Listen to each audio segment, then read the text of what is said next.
Let me get this going. Good afternoon, everyone. Thank you so much for being here. Today is the anniversary of the horrific Texas winter storm, Winter Storm Uri. 3 years ago today, over 10 million Texans needlessly lost power. Hundreds of people died, and there were these mass power outages that we all knew could have been avoided. I asked some of my constituents to share their memories and their stories of that day, and we had tons of those stories just pouring in. And so I want to share a few of them. Jessica from South Austin said, "It was utter despair. We were so cold that we pulled the cabinets down off of the walls to burn in our home and in our fireplace to keep us alive." From Jill in San Antonio, "It was so cold in the house that we couldn't move and our animals even couldn't move." From Linda in San Marcos, "We had dinner in 4 layers of clothes by candlelight with only our emergency wind-up radio left to survive." From July in Austin, "That morning the heat ran out and instantly the temperature in our trailer dropped to 30 degrees. It was scary because we're in our 70s and diabetic. I was concerned about hypothermia, and the worst part of it was the sense of being abandoned by our government." During the crisis, hundreds of people died, and many more would have died if the community hadn't sprung into action to take care of one another. People became grid experts overnight. They were powering people's breathing machines by hooking them up to their gas-powered trucks. I, as an elected official, was spending time trudging through the snow, helping deliver blankets to people to keep them warm. We were working with our public transportation to get seniors from their homes to high school gyms to make sure that they didn't die of hypothermia. And it was actually when I was trudging through the snow one night that we got the news that Governor Abbott was going on national television to talk about the storm, and he went on Fox News to blame wind turbines for the grid's collapse. At the same time, we were getting the news about Senator Ted Cruz going on a trip to Cancun instead of standing up for his constituents. Instead of officials like Ted Cruz running away from this problem, it's time for elected leaders to present Texans with a real solution. Instead of people like Governor Greg Abbott, who are collecting million-dollar checks from corporate contributors who made billions of dollars off the storm, it's time for leaders from across the country to bring real solutions to the table, and that's what we're here doing today. So, although it's the 3rd anniversary of Winter Storm Uri, it's also Valentine's Day, and it's time for us to break up with blackouts. We know that we could have kept millions of people out of these mass power outages if we connect the Texas grid to the rest of the country. Whether you're in the middle of a heat wave or a winter storm, every single American should be able to keep the lights on. If Texas is in trouble and we connect to the grid, we'll make sure that Texas can draw power from other states. And when other states are in trouble, whether you're in Louisiana or New Mexico or Oklahoma, and you are in trouble, then Texas wind and Texas solar should also be able to go and help you out. It's called supporting one another. It's something we believe in Texas, and it's something we believe in the United States of America. So with the Connect to the Grid Act that we've filed today, we know that we can prevent blackouts, save billions of dollars, and fight the climate crisis across this country. So this is what the bill does. It's very simple. It would require interconnection between ERCOT, Texas's power grid, and its neighbors. The bill requires between about a dozen or 3 dozen gigawatts of transfer capacity, and the Department of Energy has identified in a transmission needs study in 2023 that this is what would really be required if we want to prevent blackouts and reduce the enormous cost to consumers of natural disasters. It also would bring ERCOT under the purview of FERC, which would make sure that consumers aren't getting screwed and that rates are just and reasonable in Texas and beyond. We already know this works because 3 years ago, during the winter storm, El Paso on the western edge of Texas and Beaumont on the eastern edge of Texas are actually already interconnected. 90% of Texans are on ERCOT, isolated from the rest of the country, but in communities like El Paso and Beaumont that were interconnected, they did not have those mass power outages. So it makes so much sense for us to finally connect the grid and bring power to the people and stop caving in to these massive political and economic interests that benefit from keeping us separated. This also would save us money. Texans are paying for their isolated grid, literally. Under normal conditions, connecting our grids would save Texans about $4 billion over the next dozen years. But if there are extreme weather events, you think there's going to be extreme weather events? There probably will be. In the case of extreme weather events, it will cost us $20 billion if we do not connect our grids. In the 2019 heat wave, a recent study showed that connecting the grid would have saved us hundreds of millions of dollars in that one heat wave alone. So it's common sense for consumers in Texas, but this is also common sense for consumers all across the country. Because whether you're in Louisiana or Oklahoma or New Mexico or Nevada, if you have a natural disaster, but the sun is shining in Texas and the wind is blowing in Texas, we can provide that lower cost power to you as well. We're interconnected as Americans, and that's why we need to connect the grid. And one of the last, but probably the most important reason for connecting the grid is to protect people in our current climate crisis and to tackle the climate crisis so it doesn't get worse. The United States cannot beat back the climate crisis without Texas. Texas is the largest producer of clean energy in the United States. We are the energy capital of the country and of the world. We cannot solve the global challenge of the climate crisis without connecting ourselves to the rest of the country. Connecting the grid would drastically reduce carbon dioxide emissions by making sure that some of the sunniest and windiest parts of this entire country can actually provide clean energy across the United States and not just be isolated to Texas. So this Valentine's Day, it's time to form a real connection and connect the grid. I'm proud to introduce this legislation alongside my colleagues with me today. This is a bill that is co-sponsored by the majority of the Texas Democratic delegation. It's being carried in the United States Senate by Senator Markey, and we have support from our neighbors from across the country. And so I'm so proud to call up our co-lead on this important bill, United States Representative Alexandria Ocasio-Cortez, who was in Texas when Winter Storm Uri happened, who was fighting for everyday people, and who is a national voice on tackling the climate crisis and having common sense solutions that cut through the economic interests of a few people who make $1 billion off of our suffering and actually is there to support everyday people. So, Congresswoman, thanks for co-leading the bill. Thank you so much. Thank you, Representative Casar, for your leadership here on this issue. I know that since the moment Representative Casar got to Congress, this has been one of his major focuses, making sure that everyday Texans are safe, secure, provided for, but that also we're working on the deeper infrastructure resiliency for the state of Texas and more broadly for the entire United States. So thank you so much for your leadership. And, you know, I think on that note, you know, when we talk about what happened here just 3 short years ago, when Winter Storm Uri came through, we saw the impact on everyday Texans. We saw the impact on everyday Americans. The people who are most vulnerable, the people whose homes have not been weatherized, the people who were lowest income, the people who were housing insecure were most at risk. Hundreds of people died during this storm. And they died not just because of what happened on a climate level. They happened because of what happened on a structural and leadership level. It happened because of greed. In fact, at that time, during the storm, a Texas energy executive even hopped on an investor call and said, quote, "This week is like hitting the jackpot with some of these incredible prices." Incredible for who? Not for families, not for the single moms raising kids that were in sleeping bags in the middle of a living room. It was not incredible for people whose lives were taken to the brink, for seniors that didn't have a place to warm themselves up. This can never happen again. It can never happen again. We cannot allow it to happen again.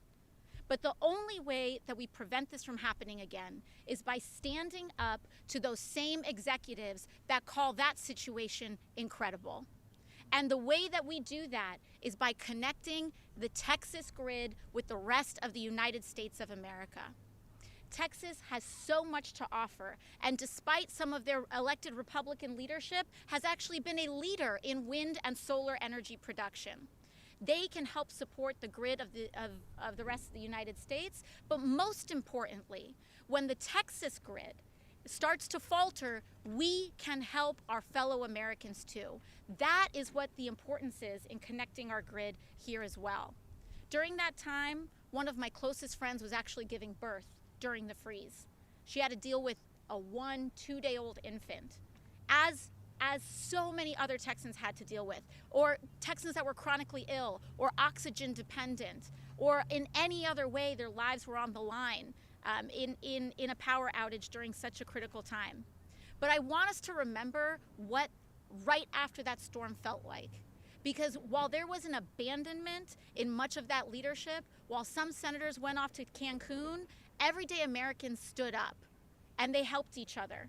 And in probably less than a week, we were able to raise $5 million in direct food assistance and grassroots support directly to everyday people that were in need. And that's exactly the kind of spirit that's going to ensure that this gets done and that we're able to pass this act. I'm so thankful to the leadership of Representative Casar. We are going to get this done. Texas will be connected to the national grid, and everybody will be made safer because of it. Because like they say, you don't mess with Texas. However, the climate crisis will. And so we have to make sure that we build a state and a country that is resilient to it. So thank you all very much. I sincerely appreciate it.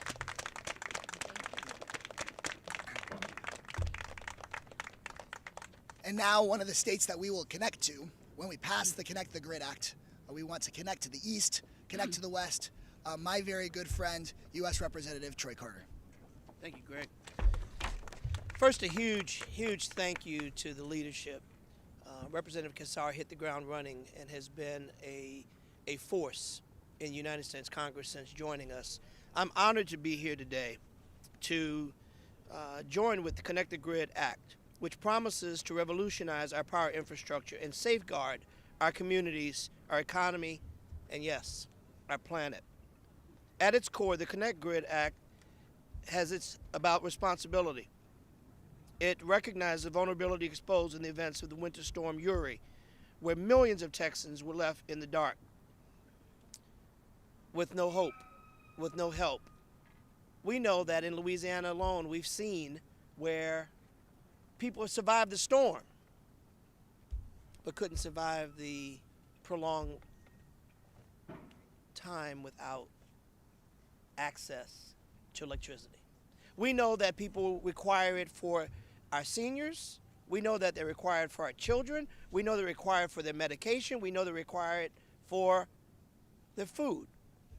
We know that it is inhumane to not have a connectivity that allows us to have a sharing as the Connect the Grid Act provides for. In Louisiana, we know all too well. We know storms come faster, they stay longer, they come stronger, and they leave more havoc in their path. And people suffer. We know that many people die more from the lack of electricity than the storm itself, and people suffer. We know that sometimes politics and greed and profit gets in the way, and people suffer. I like how my representative and dear friend phrased, today is Valentine's Day, and it's time to have a breakup. There's a breakup in so many different ways. We can break up against hate. We can break up against poverty. We can break up against these unjust systems that plague and deny our people access. Today's a good day. Today's a good day because we have the Connect the Grid Act, one that will fill the gap and make a difference in so many people's lives. By enhancing resiliency, we'll be better able to withstand the impacts of climate change, safeguarding both our residents and our economy. Additionally, investing in climate grid resilience can reduce long-term costs associated with disaster recovery, something, again, we in Louisiana know way too much about. And navigate the environmental consequences of traditional energy sources, contributing to a more sustainable resilient energy source and future. The Connected Grid Act isn't just about reliability. It's also about prosperity. By tapping into surplus powers from other states and optimizing transmission, we will slash costs for consumers and businesses alike, all while creating hundreds of thousands of new jobs. This isn't just an investment in infrastructure. It's an investment in the people. It's an investment in our environment. It's an investment in doing what is right, which is not always expedient or easy. But thank God we have leaders like this who step up. And as some were running to Cancun, some of us were running to find a solution, running to the people, not away from them. God bless you, and thank you for being here.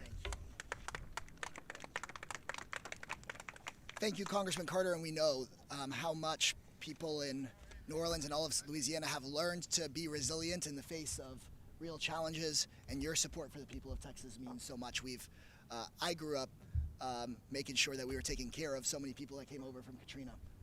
And split time in high school with them. And this is really, I think, the best of what Texas and Louisiana have to offer when we help each other.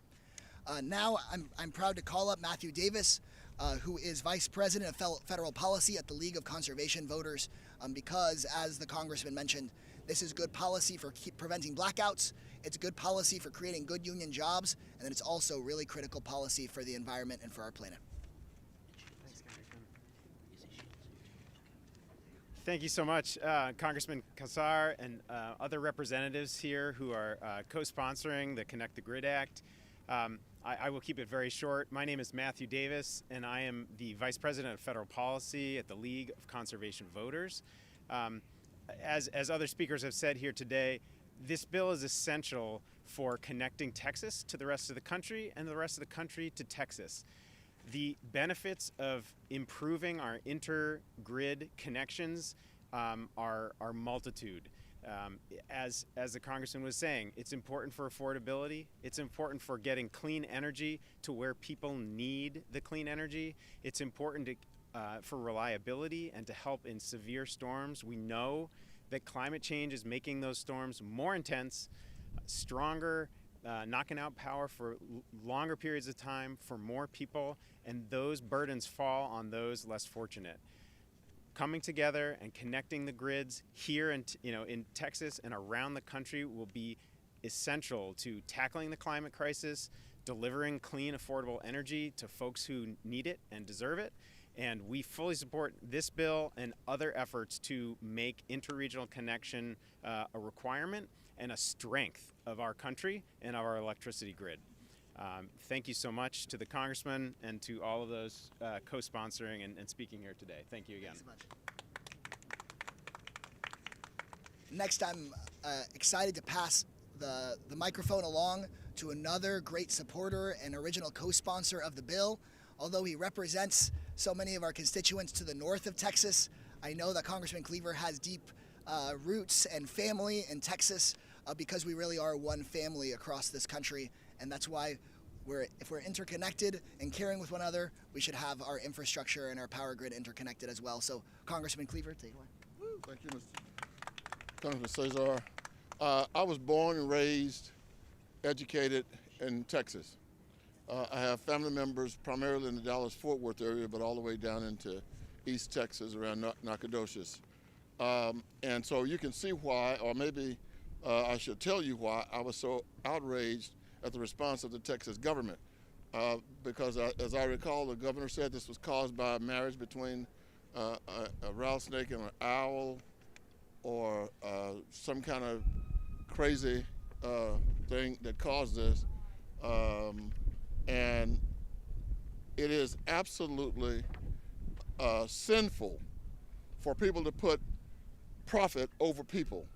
And that's exactly what this was, saying the people will come next, we've got to make our profit. People suffered, 247 people died, and the governor was able to sit around in warmth and living on the state and staying warm on the state. This is a tragedy. We can't allow this to happen anymore. I thought that Texas had joined the union. Apparently they haven't. On Valentine's Day, the governor is continuing to break the hearts of the men and women who live in Texas who believe they ought to be treated right by the governor. People were struggling and hurting and crying while the governor sat in an office in luxury. And so on this day, I want to just say to the governor, God bless you.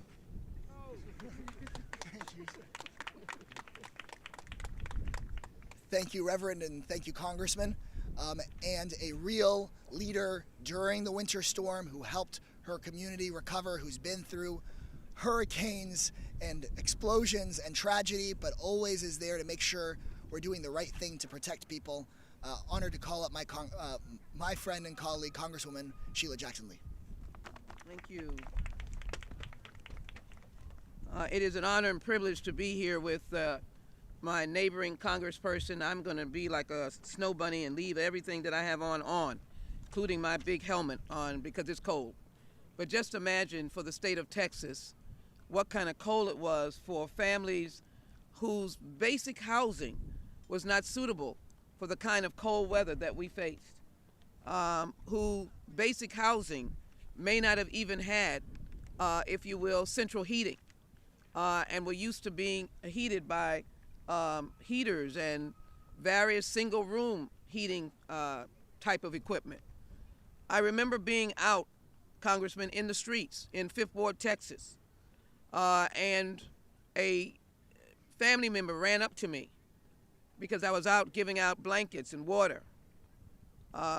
Obviously not enough for people who were literally freezing in their homes. A family member came up to me and said, I've got to get my mother out of this house. She won't leave. She's bedridden. She won't leave. She won't last the night. She'll freeze. If you can imagine a senior citizen who believes they're like the last stand. They're going to stand until the end.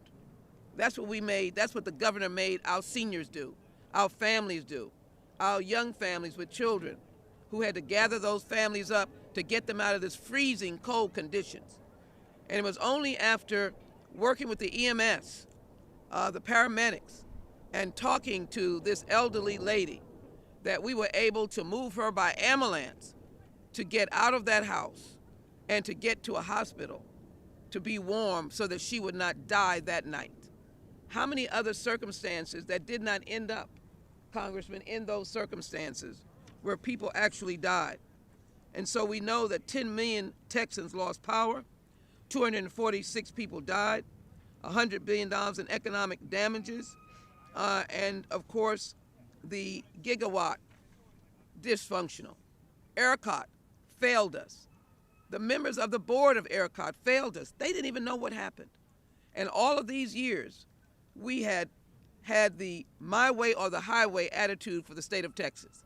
It was, we're not going to join the entire grid for the United States. We're not going to be able to look out for the best of our people.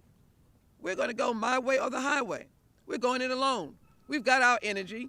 It's going to last us. We don't need the rest of you, except for smart areas like El Paso to the west. They did not lose power because they were connected. And so this legislation is crucial. It is extremely crucial, and I'm very glad to be able to be here to have common sense legislation that I believe in as an original co-sponsor, Connect the Grid. It says, I will not have anyone else die on my watch. I will not have to take an elderly citizen out in an ambulance, the only way her loved ones could move her away from dying that night. I'm not going to have people starve because they have no power. I'm not going to put first responders in jeopardy because they're moving around trying to find people that are literally almost frozen to death. I'm not going to have a fat cat board that only thinks that we live in an era of 50 years ago where energy is piled up so much so that we don't need the help of a grid that is connected. I want to be part of the national grid to help those who cannot help themselves, and I want to be part, if you will, of a connected system that reflects the importance of climate change, conservation, green energy, and saving lives. And what we have here and what we stand on as I close, it is important for us to take a moment as we're listening to the members and as we're watching all of you that sacrificed to come out. Take a moment in your mind and your memory of the 246 dead that died, that are no longer here. Take a moment to feel for their family members. Take a moment for parents that were lost, children that were lost. That should drive us to moving this legislation as quickly as possible to make sure that we are connected and not so self-sustaining that we're selfishly not joining the grid and losing lives that we did not need to lose. Thank you very much for your smart approach to connecting the grid and the moment that we all must take to honor the dead. I hope this legislation will say that we honor them in their death and that we'll continue to work to save lives in the state of Texas. Thank you, Congressman. Thank you. Thank you. While some officials were running off to Cancun during the winter storm, we had some real heroes, and our electrical workers were some of our true heroes. People who may not have had power at their own house, who are going up on the lines to get us reconnected and to restore people's power in the freezing cold. If we connect the grid, we can prevent future disasters, and we can actually create lots of great union jobs in transmission and making those interconnections. So we're proud to have the support of the International Brotherhood of Electrical Workers, and we're joined here by their Vice President, Chris Wagner. Thank you, IBEW. Thank you, ma'am. All right. Thank you.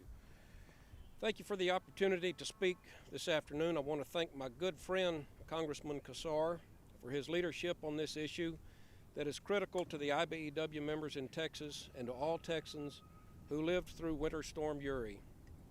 I also want to thank the other members of Congress and the Texas congressional delegation for supporting this legislation. On behalf of the 820,000 active members and retirees of the IBEW, our union is proud to endorse the Connect the Grid Act. This legislation will address one of the biggest policy issues impacting the state of Texas today, grid reliability. 246 Texans died, and our state suffered $100 billion in economic damages due to Winter Storm Uri. Much of that pain and suffering could have been avoided if elected officials and regulators in Texas had done what experts have been saying for decades. ERCOT can no longer be an island unto itself. The Texas electric grid needs to be connected with the rest of the country and held to the same regulatory standards as the other 49 states. We saw the consequences firsthand of what happened when policymakers and regulators put politics ahead of common sense policies. It cost hundreds of lives and skyrocketing electricity prices for Texas ratepayers. For the members of the IBEW, this legislation would require ERCOT to build at least 9.4 gigawatts of electrical transfer capacity to neighboring regional transmission organizations. This would create a transmission construction boom in Texas and surrounding states that would create thousands of jobs for IBEW members and give our locals a golden opportunity to train the next generation of linemen. The proud members of the IBEW in Texas and the 7th District are trained, willing, and ready to build the electrical grid that the people of Texas need and deserve. Thank you. Thank you, Chris. Thank you. Appreciate that. Thank you. And to close us out is Congressman Joaquin Castro. No member of Congress more quickly responded to the corporate price gouging that Texans faced in Winter Storm Uri than Congressman Castro. Because what we faced was not just a natural disaster, but a political disaster and corporate malfeasance. And Congressman Castro has been a champion on tackling the climate crisis, but also taking on those people who want to profit off of the misery of everyday Texans. So Congressman Castro, thank you so much. Thank you. Thank you, Congressman Casar. Thank you for your leadership, to Congressman Casar and his staff, the members of Congress who are also supporting this legislation, the unions and others who are supportive as well. Most of all, Texans deserve a reliable, safe, and affordable electric system. And 3 years ago, in February, I went home to San Antonio, and the next day, the winter storm began. And I, like millions of Texans, my family and I, were without power for a few days. My wife and I at the time had 2 young kids, and we had absolutely no power. And because of that, because of its impact across the state, there were hundreds of Texans who died in what was a preventable tragedy. For years, Governor Greg Abbott and Republican leaders had been warned about the danger of a failing grid. Even today, they've refused to fully fix it. In the summer, the Texas's grid is on the verge of failure, it seems like a few times a week at least, if not every other day. So connecting to the national grid is the safest, most reliable way to make sure that we don't repeat the mistakes of 3 years ago.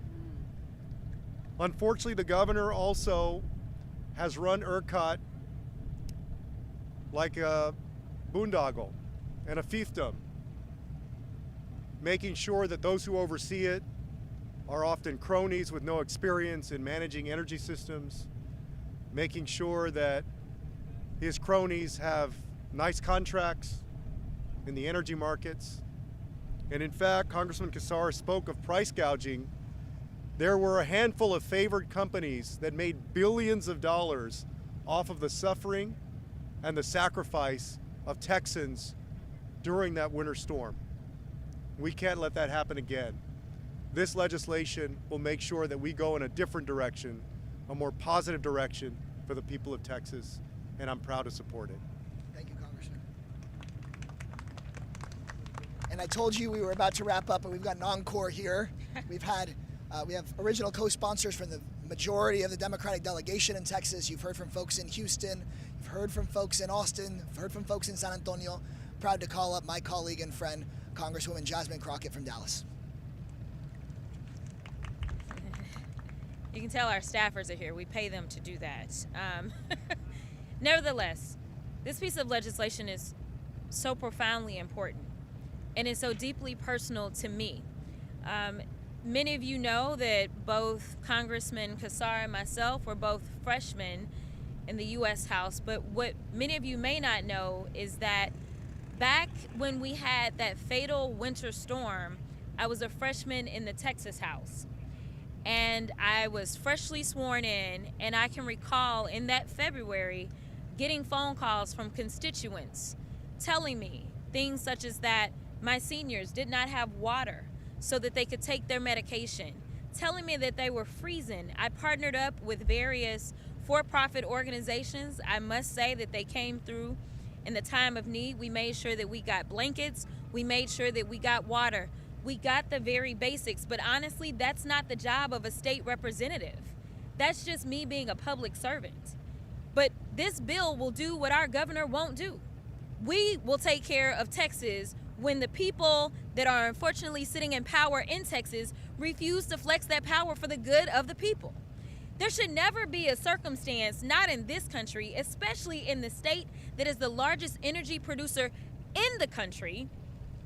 They shouldn't be the ones that can't find their energy. Like, the math doesn't math on that, but we know that when it comes to Republicans, they have a problem with math. And so we do have a rogue governor that has exemplified over and over and over that he does not care to take care of the people. So what does this look like? We go through this winter storm. I'm sitting there as a freshman. My governor isn't trying to do anything in the midst of that fight. And ultimately, we get some legislation on the books and they say, hey, we fixed the grid. Well, let me tell you something. The grid ain't fixed, because we get notifications on our phones that say, hey, please stop using so much energy because we're having problems with the grid right now. The grid isn't fixed. But let me tell you what is fixed. My governor's pockets. They are fixed and they are lined with the very same people that caused the death of so many Texans. You just heard from Congressman Castro who explained that there were record profits for certain people. Well, let me tell you what happened with those record profits. We saw that our governor received $1 million in one donation from one of those guys. That's what we're dealing with in the state of Texas. And ultimately, they said the reason that the grid failed was because of renewable energies. They weren't doing their part. That was a flat out lie, like most things that we hear coming out of politicians' mouths out of the state of Texas. So this, again, is doing what our governor and the Republicans in control have failed to do, which is protect Texans and make sure that we are not sitting on an island by ourselves. As I used to say, this was the first step they were taking in secession. We ain't going nowhere. We are a part of the United States. And with that, that means that we need to be connected to the grid. Thank you so much for your time. Thank you so much, Congresswoman. The Congresswoman makes a great point. This bill is about standing up to corporate greed and bringing power to the people of Texas and bringing power to the people all across this country. So thank you all for joining us, and I'm happy to take some questions here or also take some questions one-on-one, myself, the Congresswoman, or anybody else here. Any questions just immediately? What's the strategy for advancing this, and do you have any interest from any Republicans? I believe that this will become the law of the land because this is not only good for keeping the lights on, this bill is good for the economy of Texans. In rural Texas, they have an enormous and incredible opportunity to develop lots more clean power that could be sold across the country. So what starts off as an idea in reaction to the deaths of over 200 people, I believe will become inevitable when people read the bill and recognize that economically, this is in the interest of every community in Texas and frankly, communities across the country. Although today is just the beginning of introducing this bill, I believe that in a short amount of time, you're going to see folks do the math. As Congresswoman Crockett said, when people do the math, they're going to recognize this is common sense. I'm just going to add to that really quickly. This guy's an organizer. And that's what it's going to take. It's going to take organizing around it. If you haven't noticed, we're not really getting very many bills passed right now, right? We are completely unproductive. And so we do have the time, and I do think that we have the will. As someone who was serving in the House, they were very frustrated. People right now have higher energy bills because of the failures that took place under Abbott. And Abbott specifically sold people a bag of goods and basically said, we fixed it. And then they turned around and they saw, no, we're still paying for it. And so once we educate people and tell them, listen, we are trying to help you because your governor won't help you. And once we take back the majority, we'll have the votes. So I do believe that we've got time, number one, to organize. And number two, we've already started making sure that we could get that majority that we need last night. So I think that we'll get this done. It may not be tomorrow, but we will get this done. The last thing I'll mention, Congresswoman has excellent points.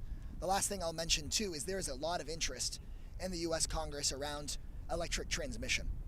As we go to a much more electric economy, everybody's talking about transmission. But all of the big electricity transmission bills that everybody talks about in this place all just carve out Texas. Like you try to read the bills and you try to find where Texas is and they cut it out every time. Why? Because nobody has wanted to challenge the small number of people who make billions of dollars off of this broken system. And so this is the first bill that actually says here in the Congress, we need to interconnect Texas when we talk about transmission. And so I do think when large transmission bills start passing again in Congress, when Congress becomes functional again, this bill will make it so that folks stop ignoring the biggest energy producer in the country. Given that last year was the hottest year on record, and a lot of research shows how much climate change is impacting the mental health of young people especially, what message do you have for Republicans for continuing to downplay the importance of addressing both mitigation and adaptation to climate change, especially for young people that are seeing them not act? Talking about climate change in Texas used to sound more theoretical. Now everybody remembers the winter storm. I mean, y'all here in journalism know and have seen that there's lots of things that happened years ago that folks barely talk about anymore. Everybody's still talking about what happened in Winter Storm Uri 3 years ago. it really stands out in people's minds, is no longer theoretical, and everybody now so clearly knows that things are only getting worse. It's only going to get hotter. It's only going to get colder. And so I think it's about time that Congress doesn't keep on just talking about this as a theoretical issue, but it is a daily issue in people's lives. It's impacting their mental health. Folks ask, how's the grid doing today? Way too often in Texas, this is a way to fix that. You mentioned the rapid growth in renewable energy in Texas. Is there any concern at all that bringing in FERC and adding that additional federal oversight could slow that in any way? No, there have been some folks that ask whether this impacts permitting. That is actually a totally separate issue. And so, in fact, our bill includes significant dollars to help accelerate transmission connections. So if we have more transmission coming out of Texas, that will actually accelerate the development of renewable energy. Because right now, if somebody wants to develop renewable energy in Texas, they can only sell it to Texans. Now it will open this up to be able to sell that renewable energy all across the country. And so any serious person that reads the bill will find that this will actually significantly accelerate the development of energy from the state. All right, I think we're going to wrap it up here really I was just fast. going to add to that. You mentioned the regulations. When we were debating on the floor about fixes that weren't real fixes, one of the things that my Republican colleagues kept saying was that they did not want federal regulation.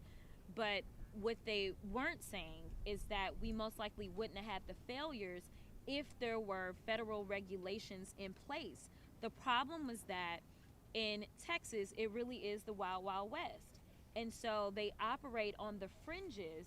And really, we're talking about connecting to the U.S. grid, but most people don't realize that when Texas is in need, we actually get our energy from Mexico.